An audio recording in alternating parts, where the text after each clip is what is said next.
Друзья, мы с вами находимся в Республике Мариэл, деревня Старая Крещина. И сегодня мы приехали сюда на денек. Будем ночевать вот в этом замечательном доме старинном. Давайте пробежимся быстренько по дому. Покажу, где мы расположились. Здесь такой музей небольшой. На самом верху. Тут мы сегодня ночуем. Ну, тоже музей, можно сказать. Виталий Николаевич собирает здесь. Вечером сегодня у нас будет банька. Ну, только затопили. Фу. Банька по-черному, это, конечно, кайф. А это вот из домашнего молока. Во-во-во, кефирчик сквашенный. Последний раз я такой пил у бабушки еще, наверное, в деревне в Воронеже. Ну все. Приятного аппетита, доброе утро. И вот приехал в эту деревню, там поселился на месяц, например. Вот, и прям вот снял ее так, как вот вообще снял, суперски. Потом поехал дальше, еще где-нибудь остановился на... И так, куда глаза глядят. Это же прям мечта. Вот я могу себе ее позволить, потому что у меня сейчас нет обязательств там семейных никаких. Это мое упущение, к сожалению. Но получается, я должен этим воспользоваться для того, чтобы какое-то дело сделать большое. Поэтому вот, это что касаемо планов, да, на будущее. Мне просто надо... найти, как это все финансово проспонсировать, и все. Придется искать спонсоров, как ни крути. Это я займусь попозже. Всему свое время. Не могу в себе что-то я переступить, и все. Как будто бы если это станет коммерцией, я не смогу делать так от души, как я это сейчас делаю. Может быть так, а может и не так.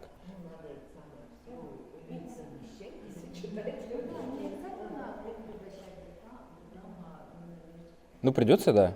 Я сейчас над собой работаю. Сейчас я просто бесплатно всех рекламирую. Это практические занятия тому, чтобы пересилить, внутри у себя вот этот комплекс, который...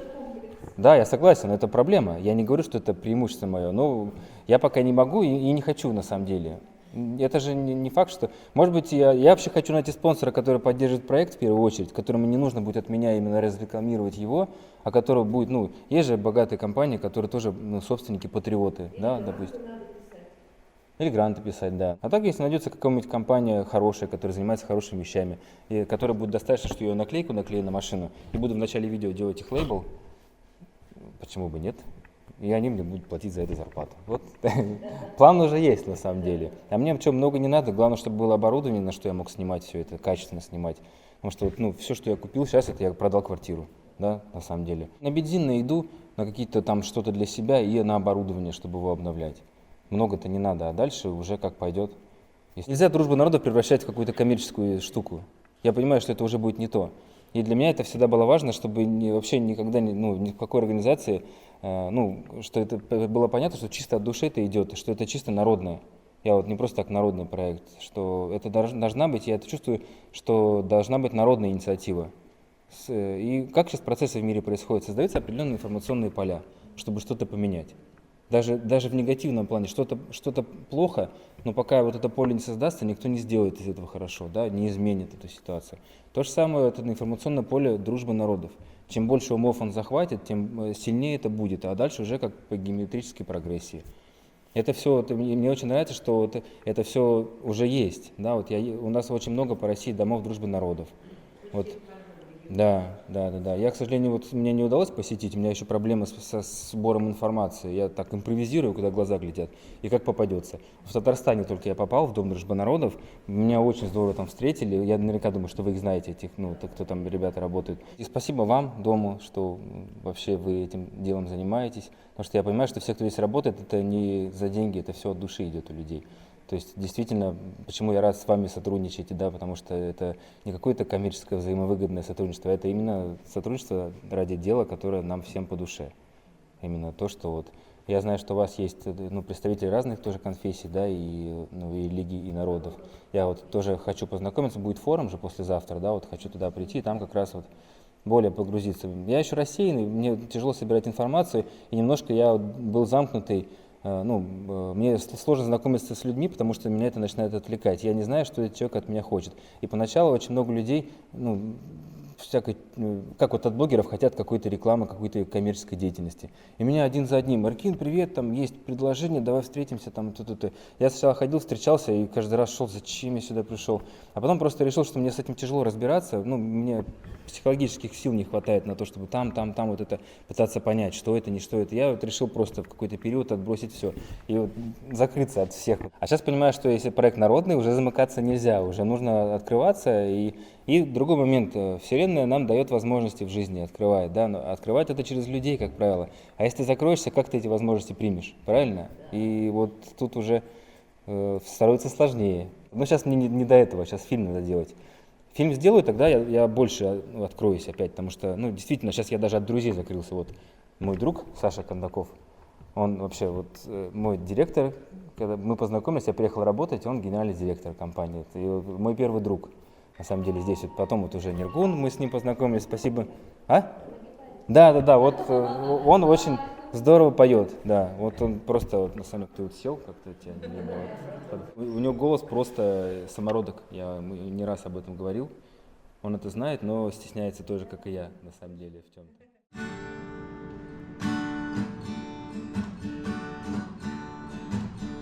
Sırdavat kallan Ydinne kyhen suustari Savari vilidina Elde turgut cica Katan kola koyu tabi Savari uygulda Cerehi kadın kolaşan Örütü sirgesildi kırasın sıcaydı Soğuk bolun imbalan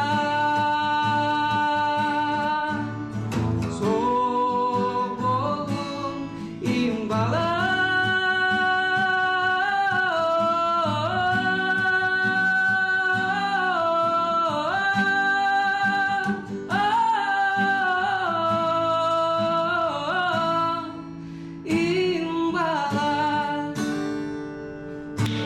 Санек, красавчик! Вот это мой друг, крутой. Нормально себе? Супер, все, на сегодня хватит. Давайте, всем пока, до новых следующих встреч. Пока. Время. И будут ли у тебя проекты именно по Якутии ездить? Я знаю, что твой Мукони был, Хангаби был, но в сторону Вилюйска ты дальше Кенкебе, по-моему, не ездил. Да, туда. Я вот еще не везде. Вроде как все считают, что я всю Якутию объездил, везде попутешествовал, но на самом деле я еще не везде был. И вот как раз в ту степь я не ездил, хотя недавно меня в Сунтар позвали. Но позвали так, 2 часа на сборы поехали. Ну, надо было машину отогнать и приехать. То есть у меня был шанс на 2 дня тут буквально Сунтар увидеть. Но я просто не смог физически. Догуйдан планирует проект и туда меня пригласил. На этот. Он в Магадан хочет пойти, у него такой. Ну, не буду его планы распространять. Если я успею сделать фильм до этого, то я смог бы с ним поучаствовать в этом проекте. То есть это крутое путешествие в мороз, в сильный.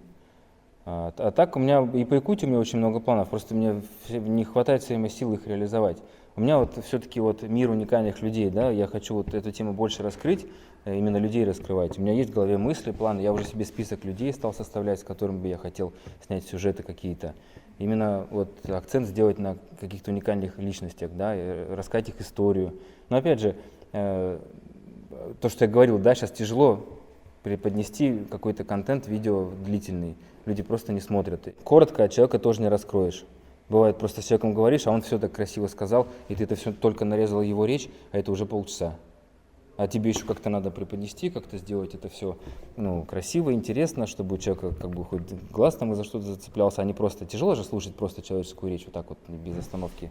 Это, мне кажется, ну, никакой человек не воспринимает. Нужно как-то, ну, не знаю, в развлекательном характере научиться в сжатом формате раскрыть личность, например. Вот, ну, у меня по Якутии было, ну, желание, да, чтобы успеть с фильмом закончить еще вот до отъезда, если там все получится с экспедицией, что-то еще вот здесь делать такое подобное.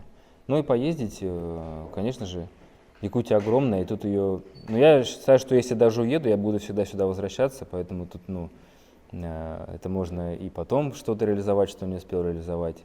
Я знаю, что я сюда зимовать с большим удовольствием приезжаю, сейчас, по крайней мере. Есть у меня зритель Яна.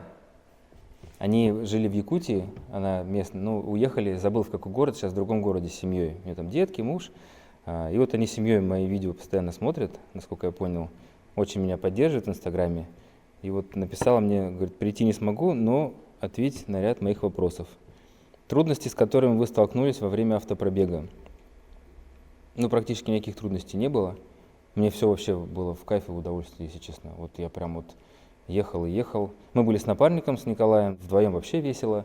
Он мне многое помогал, там даже вот я пока там снимаю, он девушки, раз уже нашел мне девчонок для того, чтобы их поснимать, интервью взять. Пока я там езжу, все снимаю, монтирую, он договаривается, как что организовать, что сделать, чтобы нас уже в Татарстане встретили. А потом он улетел к детям, ему дети приехали сюда, в Якутию, мы слишком долго катались, и я уже один поехал, и одному тоже хорошо. Я то есть готов один это все делать, мне не тяжело. Мне даже это форма медитации, вот, и на самом деле, когда ты так долго один, и когда ты вот едешь в дороге, слушаешь музыку, смотришь, и вокруг тебя вот так вот дорога мелькает, это кайф на самом деле. И трудности, у меня машина не подвела, ничего с ней не случилось за все. Ну, трудности только финансовые, если так вот что-то, потому что действительно у меня было все впритык, и под конец я на Байкале, у меня остается 7 тысяч, по-моему, чисто на бензин, чтобы доехать до Якутии. Я заезжаю на заправку, тороплюсь, потому что мне нужно до ночи успеть, чтобы место еще найти, где по дороге заночевать. Забежал быстренько, раз, заправил полный бак, радостно выезжая, а у меня до этого уже почти обсох. И такой дук-дук. Я понимаю, что я оторвал эту штуку, я так торопился, что я забыл этот шланг вытащить оттуда из этого. И я, думаю, как так? И на меня все смотрят, еще машина такая брендовая, то есть еще заметная. И тут такой, я вышел, так что смотрю на эту штуку, у меня пистолет. Вот, он выдергивается, но там ломается, видимо, система. И мне 7 тысяч они взяли за то, что я последние мои деньги, которые у меня были на счету, они меня взяли, чтобы это самое... Но у меня еще было у родителей, я им часть денег занимал, они сказали, что мы тебе потихоньку будем отдавать. То есть я уже, папа, мне надо сейчас пораньше, он мне, чисто на бензин, и вот я из тех денег, которые там у меня были на квартиру, 4 тысячи у меня осталось, и вот с ними я приехал в Якутию в итоге, вот просто и ничего, мне было не страшно, что у меня здесь съемная, я свою квартиру продал в Питере, здесь у меня съемная квартира, за нее 25 тысяч в месяц надо где-то доставать, а у меня 4 тысячи в кармане, и месяц я оплатил как раз, вот я так рассчитал. Думаю, ничего, сейчас я в экспедицию поеду, там мы месяц поплаваем, мне деньги не потребуется, приеду, что-нибудь придумаем. А так больше никаких трудностей, кроме к сожалению, финансы, они все упираются в финансы.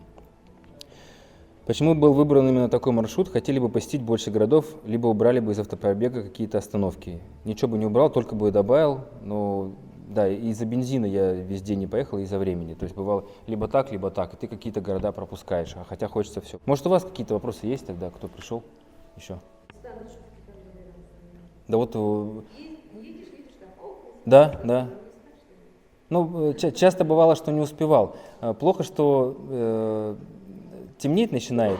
В темноте сложно найти место. Ты едешь, и уже в потемках в этом есть и плюс. То есть ты приехал, где-то так вот фарами посветил, вроде нормально, встал, и ты не знаешь, что тебя с утра будет окружать. И это вообще кайф. Ты просыпаешься из палатки или глаза открываешь, а там какая-то сопка, там вид такой, там красота. Очень часто так было. И я стремился всегда найти место красивое, чтобы заснуть в красивом месте, проснуться в красивом месте. А бывало, самое хорошее, когда еще светло. Ты едешь, раз, и отъехал там. Бывает, отъедешь, ищешь где-то вне дороги, чтобы подальше от шума трассы. И каждое место, оно запоминается. Действительно, каждый день, каждый вечер какое-то интересное место для ночевки. Это отдельное удовольствие от этого процесса. Забыл сказать, кстати, сейчас только вспомнил, что я же как раз в этом году у нас столетие Якутской ССР, и в честь столетия много экспедиций, кстати, у нас получилось. И я тоже этот автопробег в честь праздника ИСЭХ, я хотел к нему успеть, но понимал, что не успеваю. И плюс в честь столетия. И я по дороге собирал еще не только землю, но и поздравления от людей. Результат этой экспедиции не только земля, привезенная сюда в Якутию, но и еще и видео поздравления народа Якутии от других народов. Это тоже как такой объединяющий элемент. Я думаю, что можно сейчас посмотреть, может быть, включить, да? Дорогие друзья, дорогие земляки, сердечно поздравляю нас со столетием Якутской АССР и наступающим нашим самым любимым праздником Исэх. Из Санкт-Петербурга, от имени всех якутян, проживающих в Санкт-Петербурге и Ленобласти, мы поздравляем с наступающим летним праздником ИСЭХ. Всех с праздником! С праздником!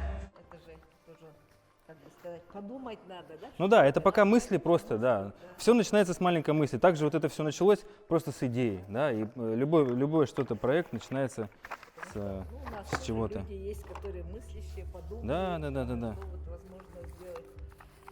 Наше национально-культурное объединение, они тоже бывает. Всё. Ну да, у меня вот упаковано все. Наконец-то рад торжественно вручить вам, Дому дружбы народов, эту собранную землю. Надеюсь, из этого что-то вырастет интересное, в идеале дерево дружбы народов. Ну а дальше мы с вами совместно решим, как этим всем распоряжиться. Все. Спасибо. Спасибо. За интересное предложение. Тоже мы будем думать, потому что мы всегда рады тем людям, которые, привносят что-то новое, какие-то новые идеи. Поэтому из этой земли вырастет что-то новое, надеюсь. Да. Спасибо.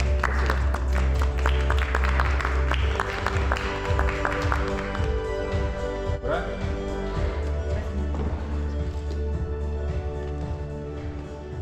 Вам удачи.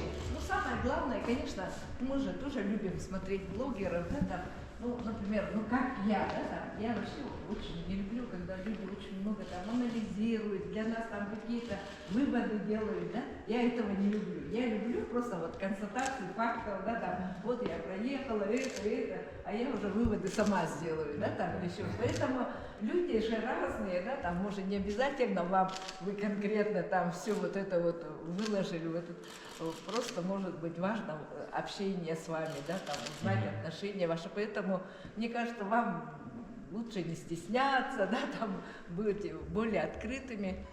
Работаем да, над этим. да, мы вообще это самое, любим людей, которые, открыты и что-то хотят, и вы, общаясь с нами, тоже же можете получить для себя какие-то новые идеи. Я это понял, новые почему я к вам раньше не пришел, на самом деле. Приходил, да. Да, приходили. Сейчас более конкретно пришел. Да.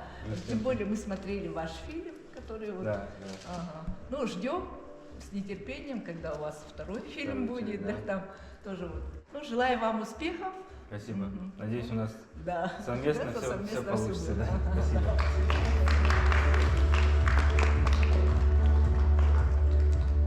Все, официальная часть закончилась.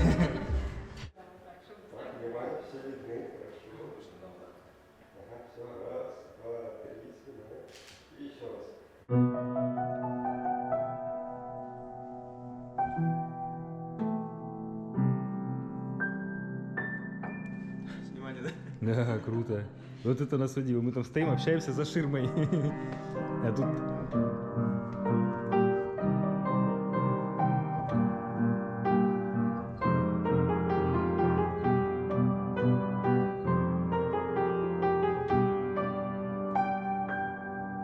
Ты учился или сам?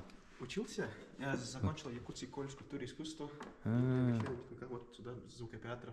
В этом году устроился недавно. А как зовут тебя, не спросил? Володя. Володя. Игорь Иркин, очень приятно. Ну, ты нас удивил, слушай, спасибо. Это был приятный музыкальный подарок. Да. Ну и финальное фотографирование рядом с экспедиционной машиной. Сегодня повезло девушкам, Маша и Таня, вот они вдвоем пришли, и я думал, придется лотерею разыгрывать, кто поедет со мной кататься, а на самом деле ничего не пришлось.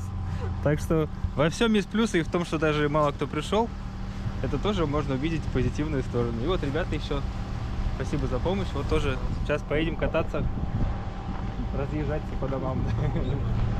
Вот, ну все. Всем пока. Мы поехали. Подписываемся. Правильно. А то у меня вечно язык не поворачивается.